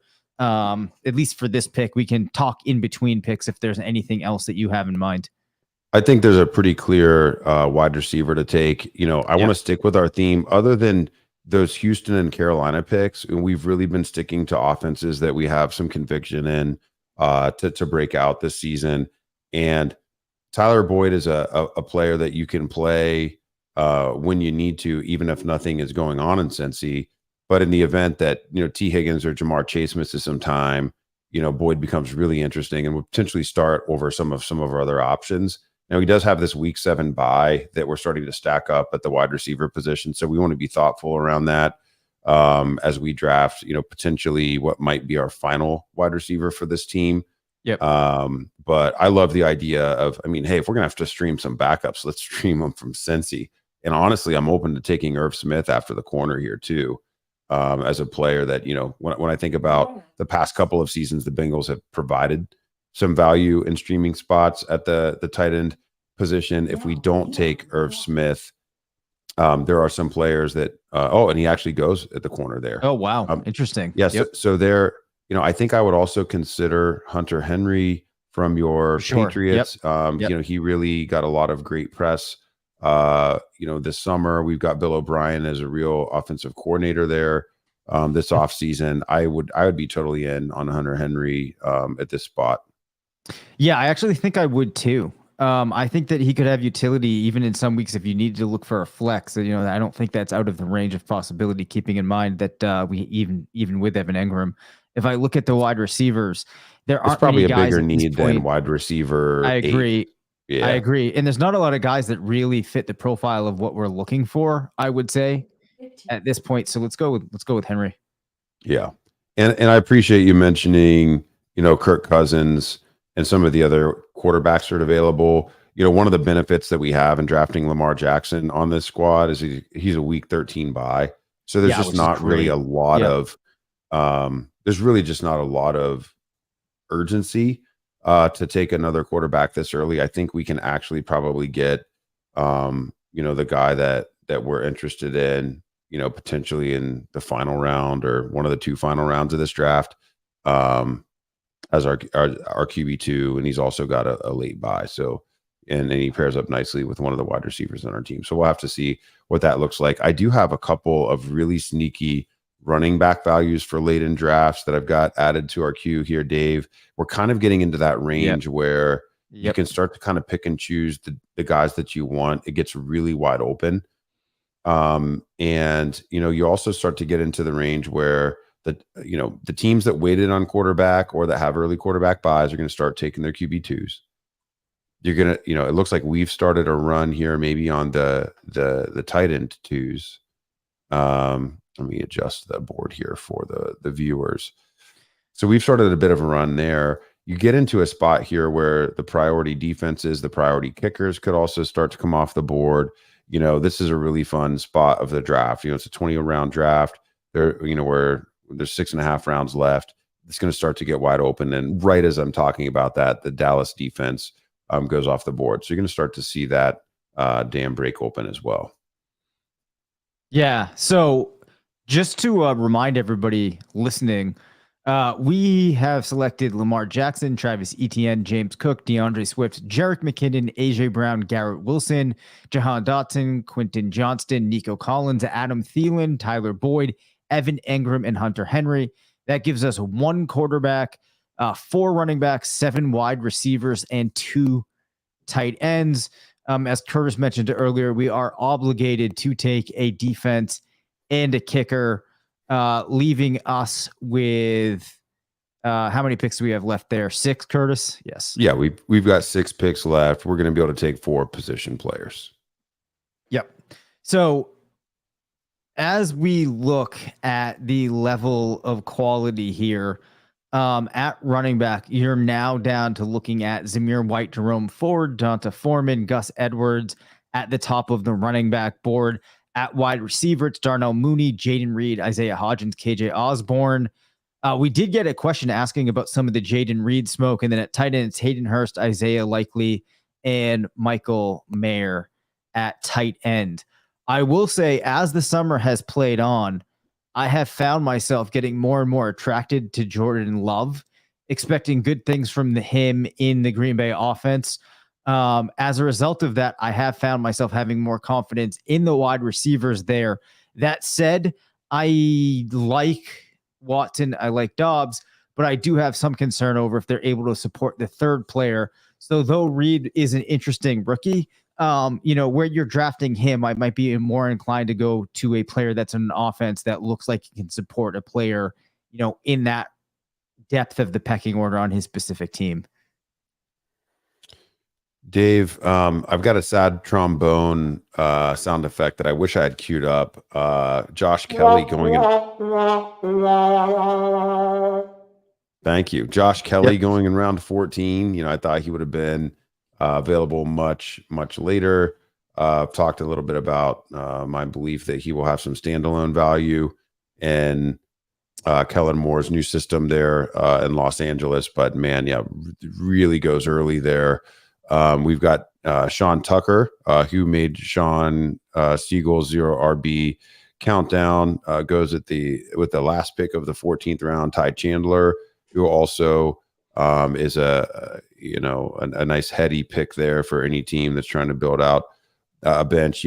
If I look at that squad, that 103 squad, that is Theo Grimminger and Nelson Sousa's teams, 2 of the premier high stakes players in all over the world.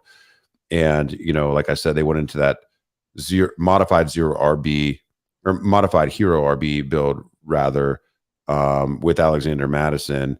They follow it with Jonathan Taylor, and they've really focused on building out that running back room after the fact. And I mean, a lot of these guys are, guys that, you're just an injury away from having a major role, or they're players that maybe we don't have a lot of information on quite yet. And sometimes those are the players that make sense to roster because, they get just that little bit of run, and, they could have had a 5 or 6 round boost had they had some of that run in the preseason to find out that information. But Aaron Rodgers goes here. Dave, Hayden Hurst goes here. Jaden Reed, who was being talked about in the chat, goes. It's starting to get wide open, man. It's starting to get wide open. About half the teams have a QB2 now at this point. Many teams, I think all but just a couple, have their tight end 2. We've got our third defense coming off of the board.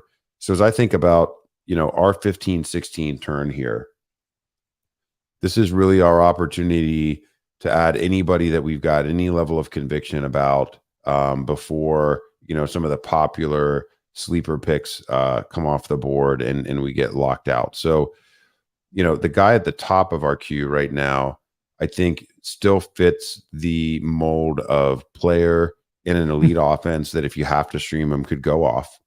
He's a player that's... And he just did. No. I moved the queue around. I moved the queue around. Kyron Williams was in our queue. He was in our queue, but that is not the player I'm talking about. I'm talking about a wide receiver. Okay, good, because I really like this player as well. Yeah, he's a big time exposure in our best ball portfolio, and honestly, he's probably a better play there. But there's a non-zero chance that he ends up as the leading target getter amongst the wide receivers in this offense from an elite quarterback. Lot more words being written about some of the younger options in the offense, but this is his second year there, and we've seen him be a dynamic big playmaker with other elite quarterbacks in the past. And so we're talking, of course, about Marquez Valdez-Scantling in the Chiefs offense. That is probably the single player that I'm most attracted to left on the board here, Dave, and it helps us with our week 7 bye concentration at wide receiver. And I think we're done at that position probably after this selection. Yep, I agree with that. Let's go ahead and make that pick. So I think now you do have a conversation here. We are done with wide receiver. At running back, we still only have 4 running backs, so we certainly need to beef that up a little bit. We have the 2 tight ends. I think a conversation is, would we have any interest in adding a 3rd tight end? Naturally, we do have to get a 2nd quarterback. How are we distributing these remaining picks? Well, we want to stay, I'd really like to stay upside. If we take a quarterback, it needs to be a player that we think is so good that if Lamar Jackson went down, we could still win the main event with them. Right. So, we're not going to take, that's the only defense for taking a 2nd QB here. Like, we're not going to, I don't think that I would take, Russell Wilson, here, but I think we continue to wait and we take a guy that has a wider range of outcomes than a player like that. So at running back, 3-4 rounds ago, we're talking about Zamir White that we weren't super interested. Well, maybe we're interested now with the way that this board has gotten cleared out. He was one of Sean's 0 RB targets, albeit that before a couple of days before Josh Jacobs had signed. Another pick, if we're talking about picks that might make sense for this team, is Isaiah Likely as our 3rd tight end. To pair up with Lamar Jackson. So I think that's kind of the direction that I would lean. But if you wanted to go White, I could get on board there if you felt like running back was a bigger priority. And we got 15 seconds. I don't really feel like going White, so I would say no to that. So yeah, tell me where we're going. Actually, we're not on the clock. It's 7 seconds for Grad 2K. Okay, all right. That threw me off a little bit when you said we have that. one more minute. I was like, wait. What did I miss? Oh, we're going to time out here. Did we get a timeout? Nope, he took Harry Butker. So okay. Isaiah Likely, I really like that. I don't think he'll get back to us. If we were looking at, running back, this kind of just like, you could take Chase Brown as a, Mixon, play. You can take Gus Edwards as a Dobbins play, but we've already got Jackson. And I think if Dobbins goes down, Jackson just hits like every home run. So I really do feel like we're kind of funneled into either Zamir White or Isaiah Likely. You said you don't want to go White. You still feel the same? Yeah, I think I do. All right. So we're going to take Likely. I think that's the type of swing you want to take in this event. And I like pairing him up with Lamar in the event that we do need to play him. That feels good. I will say I would prefer at this point to have more running backs. So we are going to have to see what we can do here with what's left. Especially if we kind of go down the queue, see if there's any conviction plays there. What I think what makes sense for us as well, while we have the benefit of the draft wrapping around, I would really like to start looking at kickers from high-powered offenses, preferably in domes that don't have early bye weeks, and getting a short list there. And also, Ty Chandler went. His name got mentioned in the chat. Ty Chandler went a couple of rounds ago. And then also, similarly, either defenses that have, there's a couple options here. One, we can look at that week 1 Thursday night game, roster defense from there and have the option not to play them. We could also look at elite, or not elite, but maybe preferable defenses that have, we could play for 2 or 3 weeks in a row without replacing at the beginning of the season. Or we could literally just wait till the very final round, which is what I've often done in this event, and just take a defense with, a good week 1 matchup. I find a little bit more value in getting a kicker of our preference that we don't have to replace with an early bye week. So I don't know if you want to pull up some schedules there, Dave, and we could put some of these guys in the queue as well. Yep, definitely. And We can do that. I agree with you. I think that we've kind of proven to ourselves the last couple of years that we're able to grind things out going after the DSTs, which I think are a little bit easier to target on a week-to-week basis than the kicker. So I'm going to go and pull up my schedule grid here, and we can start to think about who some of these defenses would be. Yeah. One game that I do like to target here in week 1 is Jacksonville playing against Indy. I do not have a great feeling about Anthony Richardson in that Colts offense in week 1 of the season.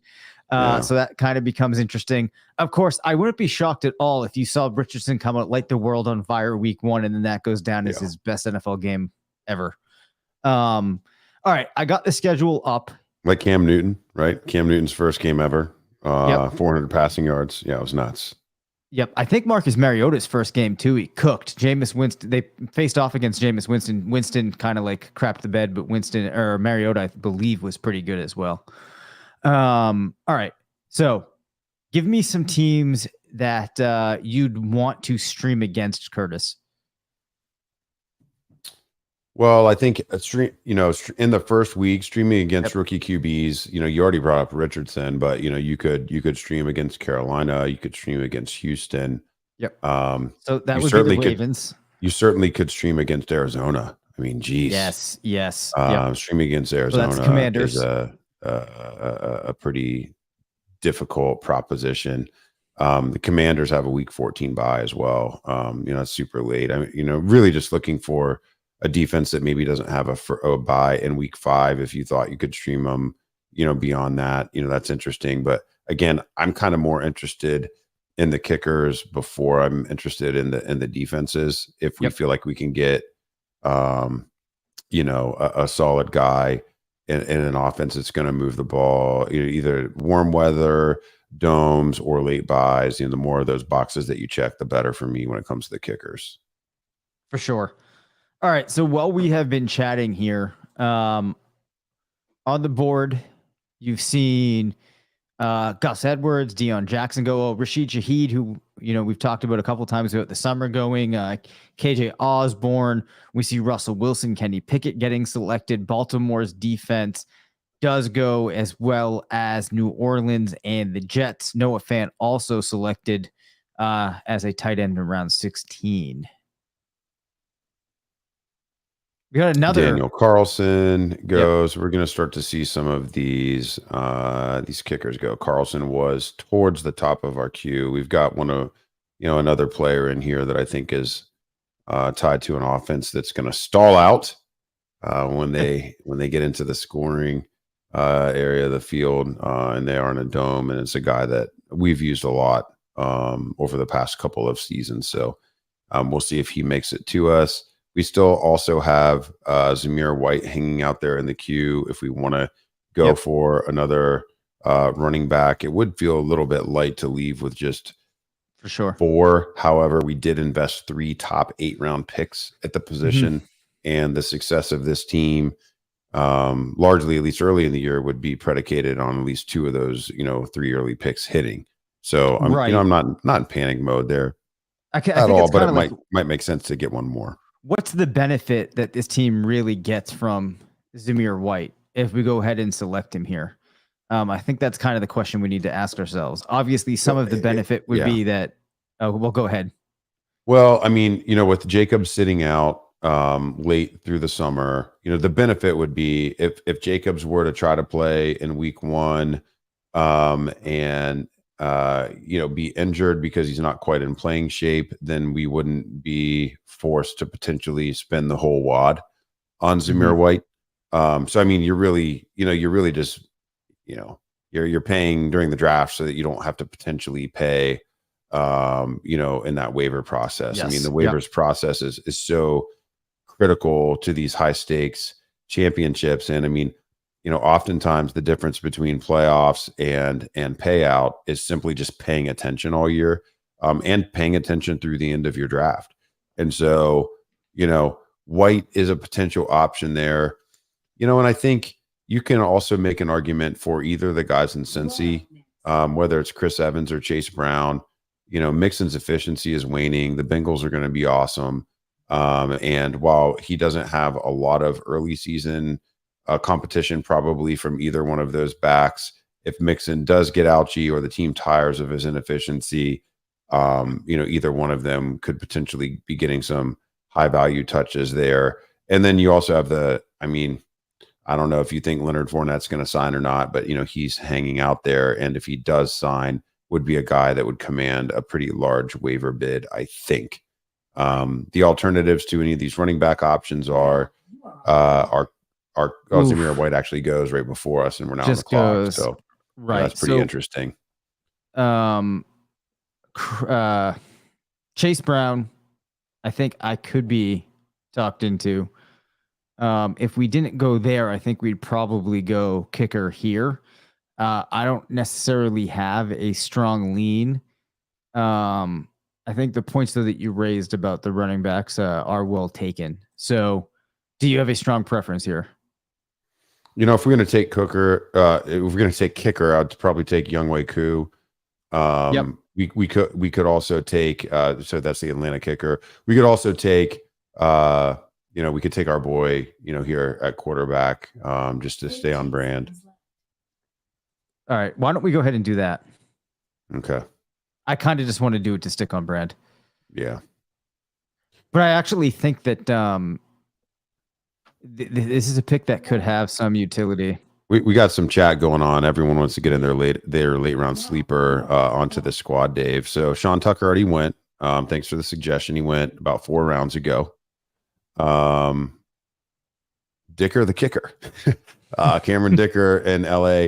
The reason I don't want to take Cameron Dicker, even though that's a great offense, he's got a week 5 bye. Like I don't want to prioritize kicker on the waiver wire, or have to potentially draft 2. Like these by week 5 guys just aren't going to make it on my team. I think you can take Tyler Bass in Buffalo. He's got that big leg, those 50-yarders. I think you can take Younghoe Koo playing in Atlanta, in a Desmond Ridder offense that, not terribly awesome at moving the ball. He's got a big leg as well. So, I think that's probably my lean, here, unless you want to lock up that Washington-Arizona matchup in week 1. Nope. I think that's fine. Let's do it. So we'll take Koo. Honestly, he's just one of the names I like to see in my roster. I don't play in hardly any leagues except the FFPC Main Event and other high stakes events on FFPC that require me to roster a kicker. There is something a little bit endearing about it. I mostly have eradicated it from my portfolio. But if you're gonna have to roster a kicker, at least make it a guy with a cool name. Yes, absolutely. So, yeah, and we're getting some Falcons commentary in there. I think Ridder does have questions. The Arthur Smith offense is one that has had some success featuring the running backs building through that. They're going to play inside. Algier had just an awesome season last year, going over 1,000 yards, and now they add Bijan to the mix. So, I think you can make a case, that there's some upside there, but it's an offense that I expect is going to stall out in the green zone quite a bit, and that could be to our benefit from Younghoe Koo. I think they could move the ball quite well, 20-20, but they might stall out before that. And also a comment, liking the Howell Dotson stack. Obviously that's the play. If Dotson ends up hitting, there's kind of 2 levels to this, right? You're not really drafting him, Sam Howell, that is, to cover up Lamar Jackson's week 13 bye. Like he's not going to ride on a roster that entire time just because we're covering up a week 13 bye. We could have easily left this draft with just one quarterback. Yep. Again, the reason that I say Howell is interesting for this team is that we like this team enough, and we have other players on the Commanders.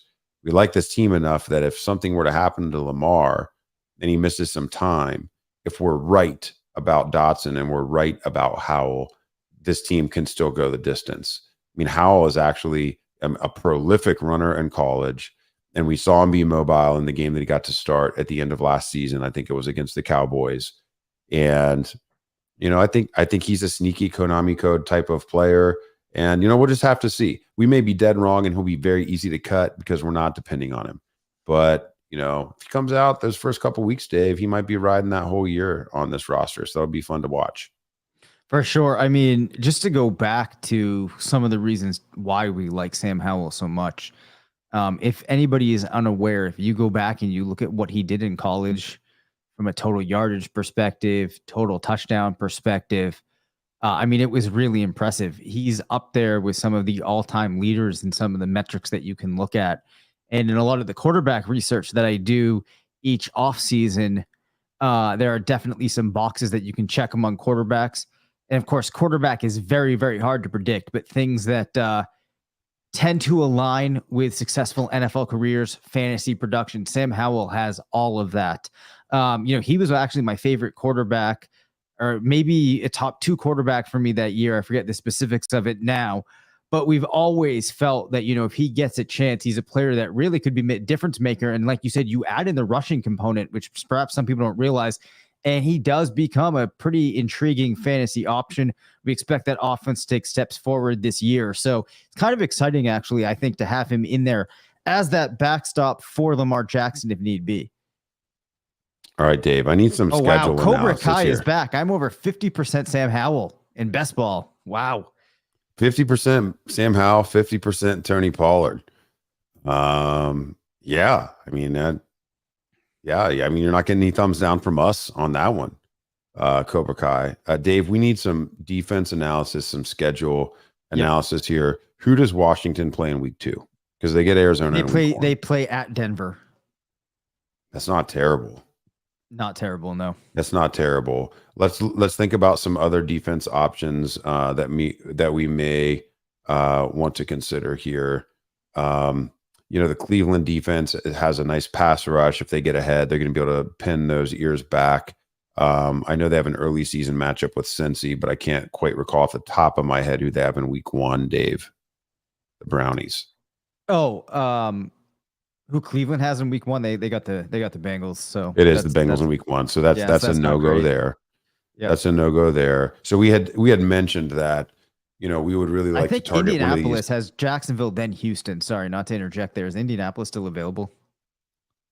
Well, we're not going to start Indianapolis against the Jacksonville offense. There's no chance. Sorry. I was flipping things in my mind there. Yeah.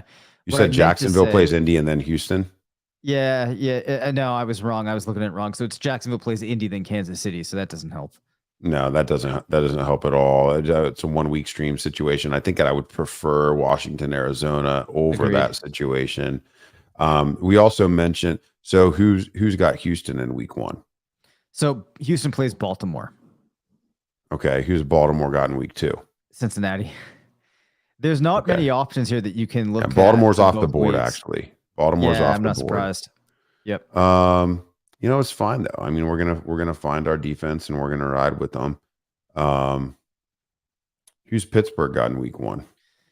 All right. Pittsburgh plays the 49ers in week 1, followed by the Browns in week 2. I'm out on that. I'm out on that. Yeah. I think it's tough pickings, man. Yeah, Washington starting with Arizona, and then on the road at Denver is not necessarily great, but if Russ is still just bad, Washington could score some points. So from the chat, New Orleans has Tennessee and Carolina. That's not bad. San Francisco has Pitt and then the Rams. Those are 2 other teams that are being mentioned. Baltimore. Evidently nobody likes how I'm saying Baltimore. I don't know. Yeah, I feel like I'm not saying it with any sort of weird accent, but it wouldn't be the first time. I did get New Orleans is way gone, man. Somebody's just hammering at us to take New Orleans. They went 4 rounds ago. Let's look at the board here. Well, okay. Yeah, let's look at the board. Nonetheless, we appreciate the help. It's been a long draft, and we've had some people stick with us. Oh, you say it like you're from there. So they say Baltimore. If you're from Baltimore, okay. I'll take it. I don't know if that's a compliment or not. I don't know what Baltimore's really known for. In the Midwest, we know them for their crime rate. I don't know if they still have a high one. Oh, yeah, it is. It is. We know them for having Lamar Jackson is what we know them for, and Isaiah Likely on this squad. So, we like that. Okay, we are going to get to draft one more player, Dave, if we want to. Yeah. We could also take a defense for week 1 and a defense for week 2. I don't really prefer to do that. Are there any players that play on Thursday Night Football that you like? Are there any other potential high volume sneaky plays? Paris Campbell is a potentially high volume sneaky play at wide receiver. We didn't ever end up taking an RB5, so we could come back to a couple options here. The Cincinnati backs both went off the board. A player that I would bring up for consideration here, though, is the recently traded back from New England to Cleveland, Dave. Jerome Ford is a little bit banged up, and we see Pierre Strong move over from New England to Cleveland. I don't think he's going to get any early season run, but if something catastrophic were to happen to Nick Chubb in week 1, and Jerome Ford isn't healthy, I mean, Pierre Strong would be sitting as the premier running back, preferred running back, and behind one of the best offensive lines in all of football on a team that's expected to score a lot. So he's totally just like a what if injury type selection. And beyond that, though, there's just not really a running back that I would even want to waste a pick on. So I mean, Latavius Murray, isn't piquing your interest here, reprising what he did last year as can back up. I'm completely kidding. We're not going to handcuff James Cook with Latavius Murray. I actually kind of like the Pierre Strong pick. I would feel very comfortable doing that. Okay, so it's either Pierre Strong or Paris Campbell as our final player. We'll put them both in the queue. Washington goes a couple picks before us at defense, so we're still looking at that defense for week 1, Dave. Can you find anybody for us? Can you find anyone? Well, I think Jacksonville is probably the play for week 1. And who do they have again? They have Anthony Richardson in Indy. I think you just take them. I do. Too. Now, do we prefer either Strong or Campbell? I think over one another. I prefer Strong. Well, let's take him. Yep. Because Team 12 already took their yeah. defense. Yep. Right. And so just in case, Gry 2K, I think he did snipe us one other time in this draft. So we're not going to let him take Pierre Strong, and very off chance that he was in his queue. Yep.